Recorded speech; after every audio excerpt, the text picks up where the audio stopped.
بسبب ان شعري اتقطع وحصلت فيه مشاكل كتيره والترميم والبروتين واللي ضحكت عليا بتاعت البطاطا وقطعتهولي ورحت عالجته تاني، ودلوقتي ماشي على روتين مستحيل اكون مجربه حاجه وما عملتش معايا نتيجه واطلع اتكلم عنها. من الاخر كده لو ما كانش المنتج مضمون وعامل معايا نتيجه هايله انا مش هطلع ولا اتكلم عنه.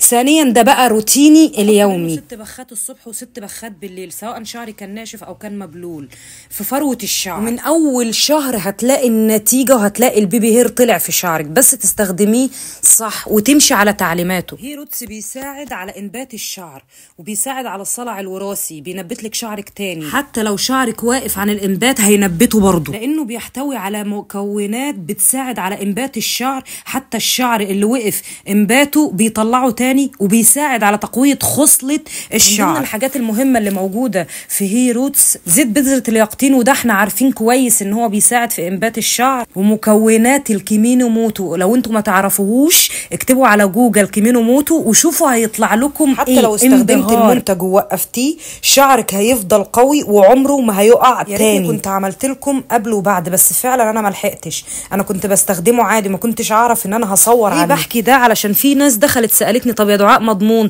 طب استخدمتيه؟ ما هو اكيد عمري ما هطلع احط حاجه على شعري هو اصلا متدمر ودمره زياده. انا هبقى عايزه احافظ عليه، عايزه احافظ على نعومته على طوله، انبت الشعر اللي وقف من الحرق اللي اتحرق فيه، الهيشان اللي كان فيه. والحمد لله هو لحد دلوقتي عامل معايا نتيجه مبهره، يعني استخدموه وانتم مطمنين. دي تجربتي مع هير روتس، وحبيت احكيها واشارككم علشان لو في اي حد مر بنفس مشكلتي يلحق نفسه من دلوقتي ويشوف اسرع نتيجه ممكن تتخيلوها. حبيت انقل لكم التجربه خطوه بخطوه وانا بستخدمه معاكم وانا بحطه في شعري، واكيد عمري ما هسمح لحاجه تضر شعري تاني بعد اللي حصل، لان انا كنت في كارثه.